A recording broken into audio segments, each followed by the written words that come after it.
She hit on me, and I just couldn't turn her down, you know? I guess I'm just that charming. But man, being with a younger woman was incredible. I never thought she'd get pregnant so quickly, though. Still, it's family, and I'm not planning to take anything from my son. We're probably gonna end up living together, which I'm actually looking forward to. It took me a moment to understand what Jerry was talking about as he spoke on the phone with a friend. I didn't fully grasp the situation, but the pale face of my son, Ethan, right in front of me, gave it away. What? I seriously don't get it. This is really happening, isn't it? Ethan muttered, not asking anyone for confirmation. I couldn't find the words to respond. But I couldn't just go on living without knowing everything. After finding out everything, Ethan began plotting his revenge. Determined to send Jerry to hell, I decided to fully support him. My name is Linda Green. I'm 46 years old. Living with my husband Jerry, our son Ethan, and our daughter Jessica. It's a family of 4. Currently, I'm working part-time in an administrative role at a local company. I've been with this company since I graduated high school, took a break for childbirth and childcare, but started working again once the kids didn't need so much attention. I have good relationships with my colleagues at work, and my family life is harmonious. While it's a rather ordinary life, I've come to feel strongly that this is the happiest way to live. In the midst of such a life, if I dare say there's a complaint, it might be about my husband, Jerry. Jerry turned 50 this year. Unlike me, he's an active person who seeks thrilling experiences, often saying, "I can't stand being at home all the time." He's always loved going out and has had a variety of hobbies since his younger days. When the kids were little, he would take us fishing, camping, or hiking, and we even played golf together as a family. To outsiders, Jerry seemed like the ideal father, and we were often envied for it. But what you see from the outside isn't everything.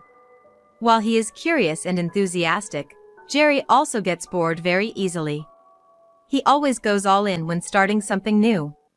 Buying expensive fishing rods, camping gear, and golf equipment.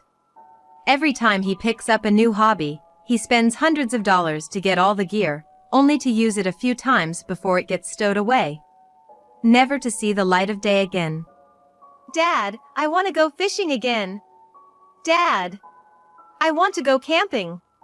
Even when the kids ask him like this, once he's lost interest, he doesn't bother. "Nah, I'm over that," he'd say, and that would be the end of it. He might have seemed like a good father to those looking from the outside, but Jerry was really just doing what he wanted to do. He wasn't doing these activities with the kids or me, he was making us go along with whatever he felt like doing at the time. Eventually, the kids caught on to this. "Hey, let's all go get scuba diving licenses during summer break this year." Even when Jerry would suggest something like this, the kids would respond, "No way. You'll just quit once it gets fun, or besides, getting gear for all 4 of us costs a lot of money. You're just gonna stop using it after a while." So, they stopped going along with his proposals. I think the kids have a point. I feel the same way. But Jerry just gets mad at them. What the hell? I was thinking it'd be nice for all of us to do something together. He'd grumble and complain, acting more like a child than the actual children. When our younger daughter, Jessica, reached middle school, Jerry practically stopped getting any attention from the kids at all. However, that didn't mean he settled down. Now, believe it or not, he started getting into gambling. But unlike his previous hobbies, gambling didn't require a large initial investment. And surely, he'd get bored of it soon enough. I decided it was actually convenient for me if he would just go out quietly by himself on his days off. I didn't know how long this hobby would last, but I chose to just keep an eye on him. "Hey Linda, listen to this. I won $1,000 today. I'm pretty awesome, huh?" Luckily, Jerry didn't end up losing a significant amount of money. Sometimes he'd win $1,000, other times $300, or a few tens of dollars. The amount varied, but he seemed to be winning overall. "What? $1,000? That's amazing. It makes working seem kinda stupid, doesn't it?" He would joke like this from time to time, devoting his time to his new hobby. But after half a year of gambling, Jerry stopped bragging about his winnings. "Haven't heard about you winning recently. Not doing so well?" When I asked, he would boastfully reply, "What are you talking about? I'm a genius. I keep winning every time I go. It's just too much hassle to report it every time. Besides, I'm saving it as my secret stash." Well, I had things to say, but he was diligently going to work in gambling within reason, creating a secret stash for himself. I couldn't really say anything about it. I was worried, but he had never stuck with a hobby for more than a year. I thought he would get bored of it soon. However, contrary to my expectations, Jerry didn't quit gambling. He even made some friends and continued his gambling sprees on weekends for over a year.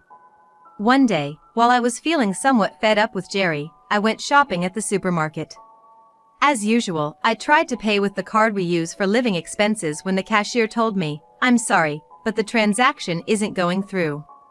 Thinking the card's magnetic strip might be damaged, I quickly took out my personal card and said, "Sorry about that.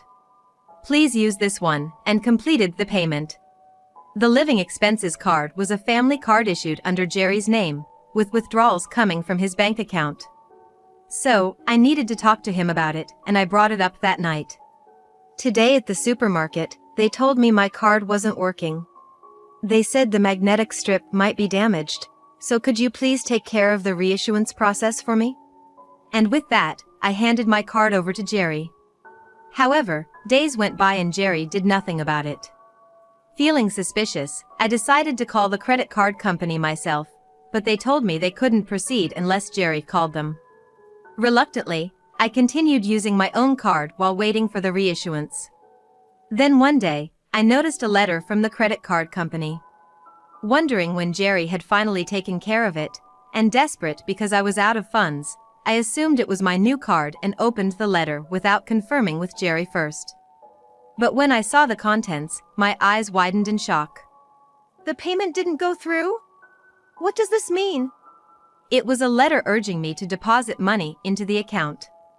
The account they were referring to was the one Jerry's salary gets deposited into. There was no way the payment couldn't have gone through. I rushed to check the balance. To my astonishment, there was only $300 left. There were signs of multiple withdrawals made with a card at the ATM. It was undeniable. This was Jerry's doing. Trying to contain my fury, I went back home. And that day, as soon as Jerry came back, I lashed out at him. "What were you thinking?" "Whoa. What's all this about all of a sudden?" "Don't play dumb. There's hardly any money left in the account. What are we supposed to live on this month?" At my words, Jerry laughed it off evasively. I lost a bit gambling, so I borrowed some. It's not like I touched our savings or anything. It won't make much of a difference, right?" And unbelievably, he said it without a shred of guilt. I was furious at Jerry's nonchalant attitude. The card wasn't even demagnetized. It was just temporarily blocked, so it was unusable for a while. Jerry knew this, so he didn't bother with the reissuance process. Even if he had told me honestly, it's not something I could easily forgive, but the fact that he kept silent and even tried to deceive me made me feel betrayed. "No more gambling, okay?" I said, and for once, Jerry looked annoyed. "What's that all about? I've been losing a bit these past few months, but I'm still ahead overall. Just quit while you're ahead." He retorted like a child, wearing a sulky expression, and I scolded him once again. After that, Jerry's attitude worsened. "What a boring family. You won't even let me do what I enjoy." He would mutter complaints and treat me like an enemy for forbidding him from gambling. But it would be too late if our financial situation got out of hand. Our kids were still students. There were tuition fees to think about. Our marital relationship couldn't be described as good anymore, and Jerry was probably bored with our married life, but divorce wasn't a simple option. Hoping to maintain a harmonious home at least until our children were grown, I spent my days trying to keep Jerry in a good mood. Then, a happy event occurred in our family. Ethan, who had graduated from high school and was working, had found a girlfriend and wanted to introduce her to me. Her name was Mandy. She was the same age as Ethan, had moved from the countryside, and was working in the city. Apparently, they met through a friend of hers who worked at the same place. A new breeze seemed to blow into our family, and I welcomed Mandy with open arms. "The meals made by you are so delicious." Mandy was a really good girl. We would sometimes eat together, and she would always say that. She seems to go cafe hopping with Jessica as well, and it didn't take long for her to blend in with our family. Of course, Mandy was also very good to Jerry. She would keep him company during his evening drinks, and she's the only one in our house who would listen to Jerry's stories. It seems like Jerry has taken a liking to her, saying, "I wish Ethan would marry Mandy and make her my daughter-in-law." Of course, I totally agree with that idea. Ethan and Mandy were only 20, but it seems like they were seriously thinking about their future. Then, after a while, they informed us that they had decided to get married at the age of 23. Why 23? I simply wondered. Then Ethan said, "I think getting married costs money. I want to give Mandy the wedding she dreams of, so we thought we'd save up money together until then." I was utterly impressed by these words, not expecting such maturity from a 20-year-old. Of course, we have enough savings to give them a wedding. But Ethan doesn't want to rely on us. He'd rather be the one to support others, he said. Even though the wedding was still a long way off, I was moved to tears. To signify that Mandy was already halfway part of our family, we decided to start referring to her not as Ethan's girlfriend, but as his fiancée. However, after some time, Ethan told us that Mandy was pregnant. Just the other day, they said they would marry at 23, so this sudden news took me by surprise. Pregnant. I've heard both of your feelings on this, so that's not the problem, but... I told Ethan, but his face remained clouded. Is something wrong? But Mandy can't be pregnant.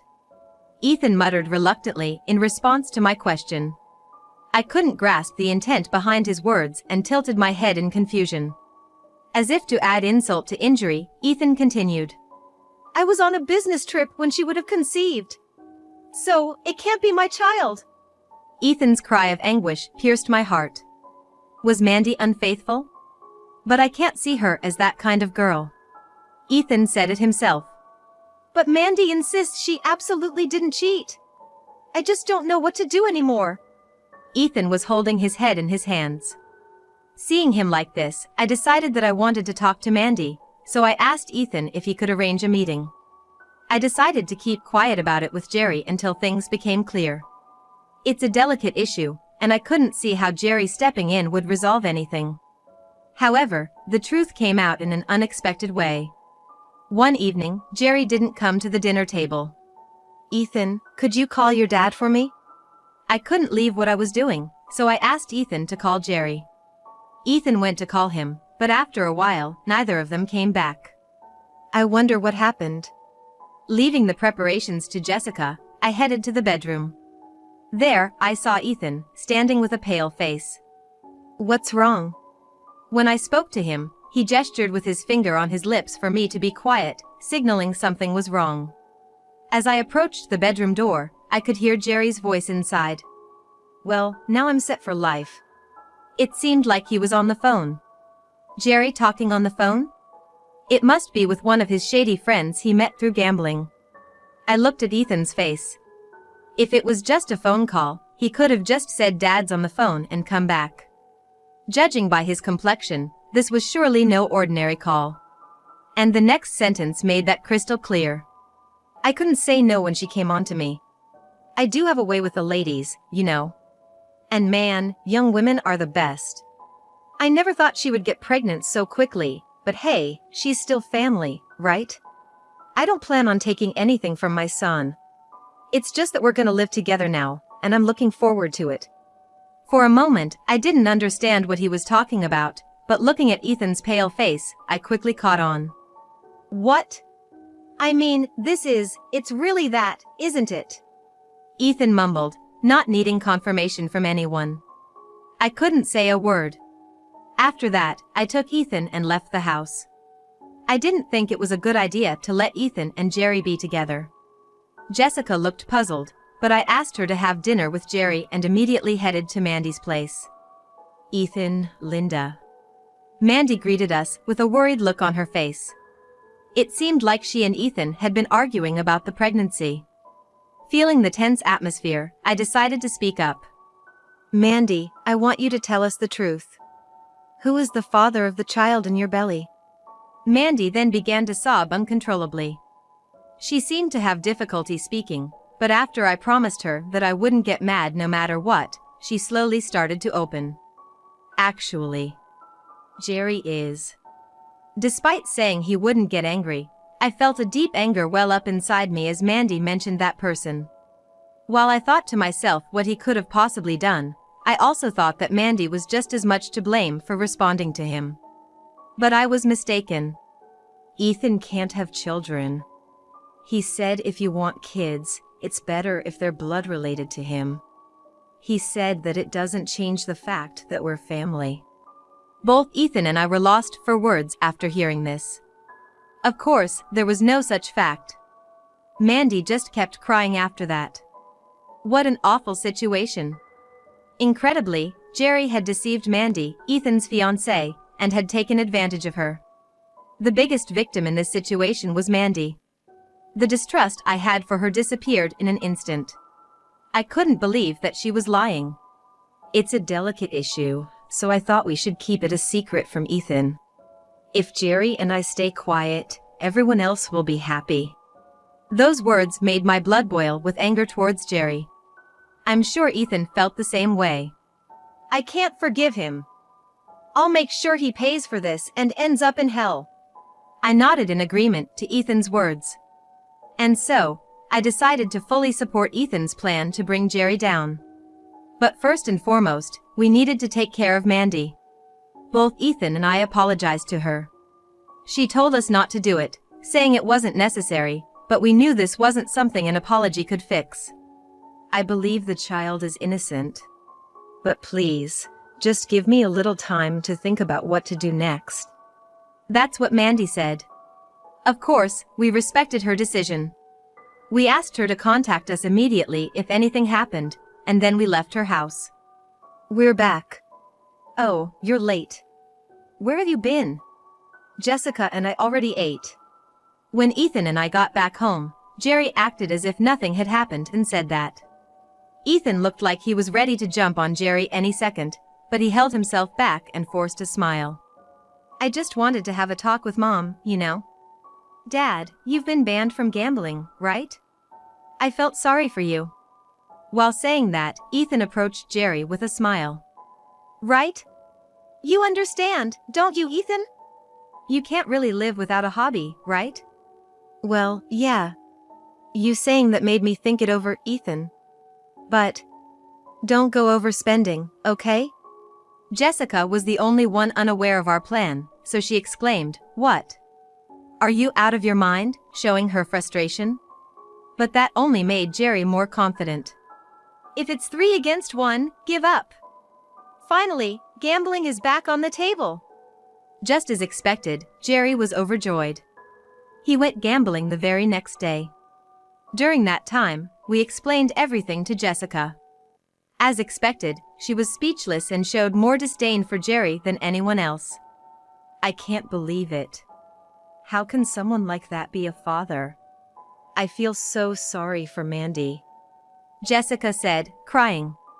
And from that day on, Jessica joined our plan. The plan was simple. Just let Jerry waste all his money on gambling.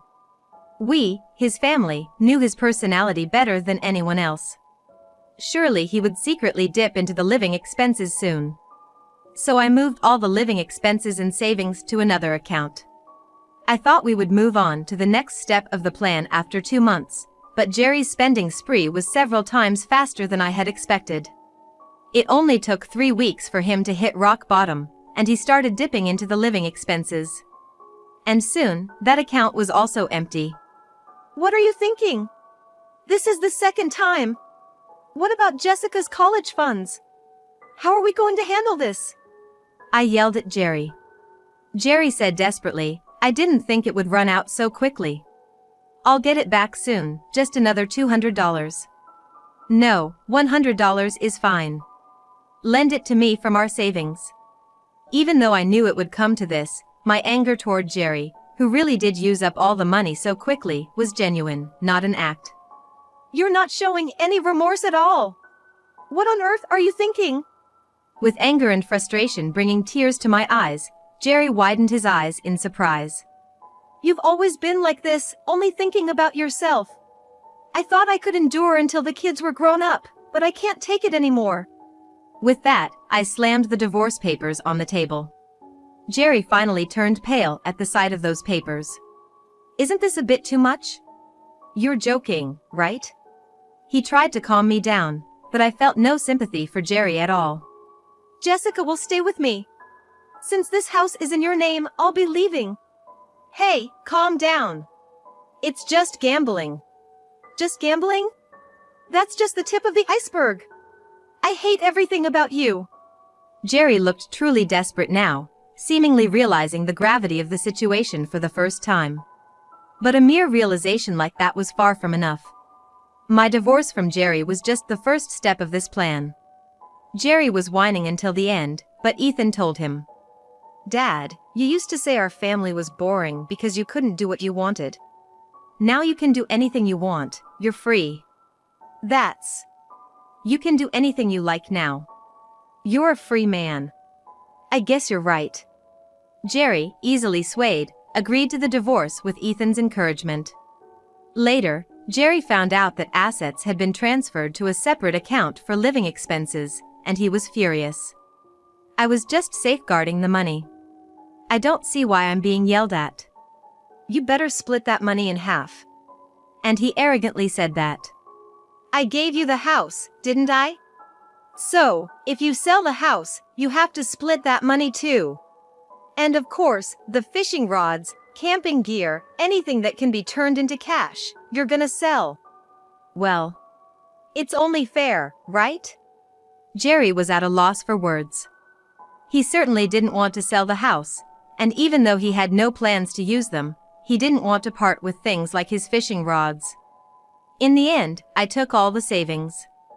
With that money, I rented an apartment and started living with Jessica. I'm an adult, I'm gonna stay here, Ethan said, seeming content. But that's not the real story. Ethan said he would continue living in the house to report to us about Jerry's descent into misery. After that, Jerry slowly started going downhill, as if he was descending a staircase. Whether it's the stress from the divorce, or the sense of freedom from no longer having anyone nagging him about his gambling, he started going to gamble every day. It used to be just on the weekends, but now it seems like he's made a routine out of going after work, losing, and then coming home. Oh, hey Dad, welcome back. Ethan greeted him as if nothing was wrong. I'm home. What's for dinner? Nothing. I just got home too.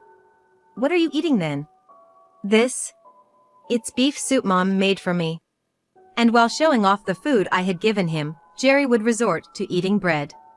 The look on Jerry's face as he enviously watched Ethan eat. Give me a bit. After a while, Jerry would always ask, and Ethan would always respond, absolutely not. This went on every day. Then, about a month later, Jerry, eating his usual bread, said to Ethan, Ethan, I'm sorry. If you're gonna live here, could you pitch in some money? What? You know, for utilities and stuff. Jerry looked serious, but Ethan caught on quickly. You ran out of money, didn't you? No, not like that but... Jerry said, avoiding Ethan's gaze. Ethan smirked and stood up. I've been contributing every month. You used all that up, didn't you? What? I can't give any more. If you keep asking for money, I'm gonna move out. True to his word, Ethan had been contributing ever since he got a job. Even after we left, he kept depositing money into the household account. I forgot. My bad. You can stay here, son. Jerry desperately tried to keep Ethan from leaving. But Ethan, laughing, replied, You know, Mom used to handle all the household chores, so I pitched in. But when I think about it, you don't do anything, and I'm the one doing the housework. So, shouldn't you be the one paying the utilities? Why am I even contributing? At those words, Jerry was speechless. The only reason the house remained tidy was because of Ethan. Seeing the man he despised the most must have been hard for Ethan, yet he was still determined to push Jerry to his limit.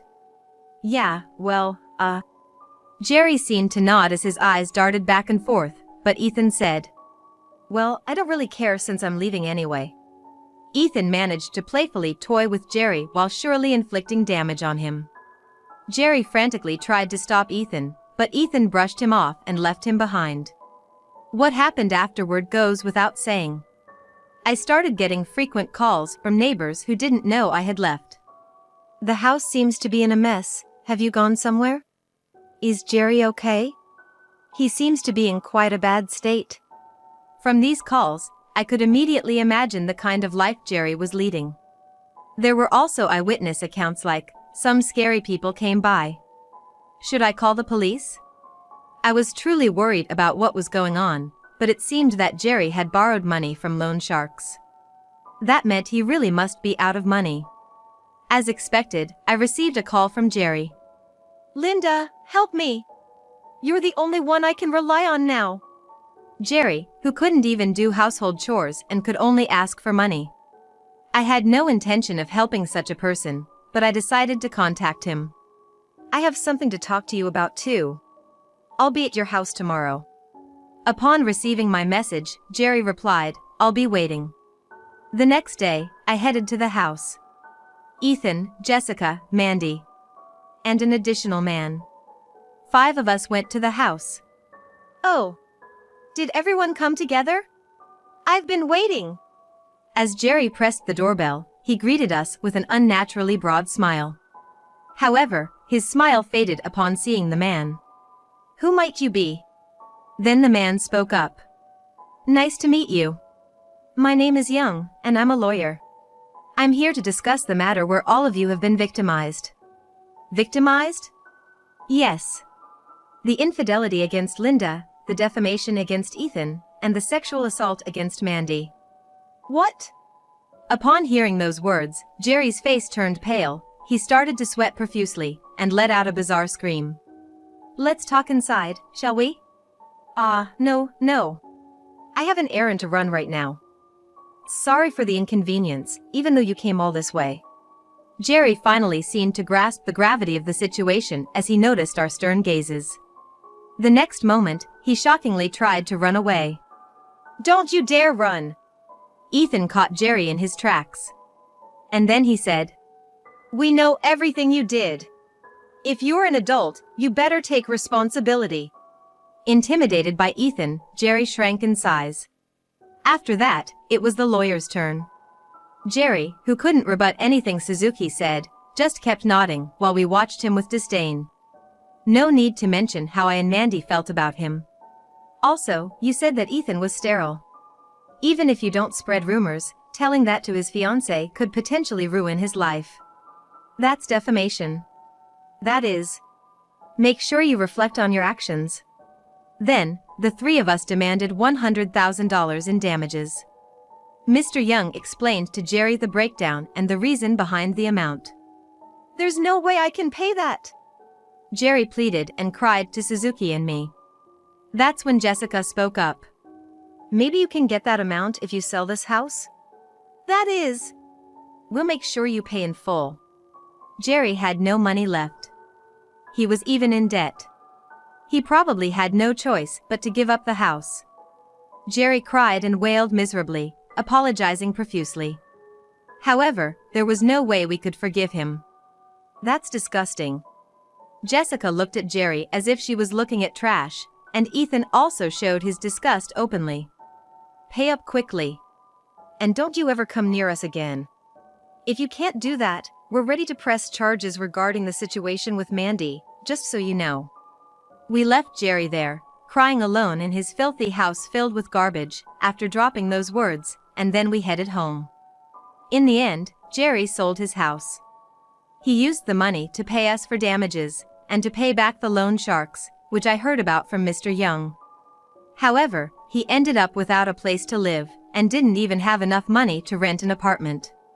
There was no one to help him. Even his gambling buddies, who he called friends, weren't close enough to help him out. Now, he seems to be living in a motel, having borrowed money in advance from his salary at work. How long will he be able to live like that? If things continue this way, he will end up homeless. I thought Ethan dropped Jerry into hell with his plan, but thinking about it more, it feels like Jerry just carelessly fell into hell on his own. From now on, he will be forgotten by our family, and one day, he will probably just end his lonely life all by himself. After that, Mandy and Ethan got married.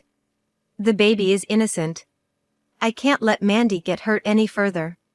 Saying this, Ethan accepted Mandy's baby as his own child to raise. I wonder how much inner conflict he went through to make that decision. Mandy and I both cried at his words, but Ethan was the only one laughing alone. And then, Mandy successfully completed her pregnancy, and a healthy baby girl was born. Doesn't she look like her mom?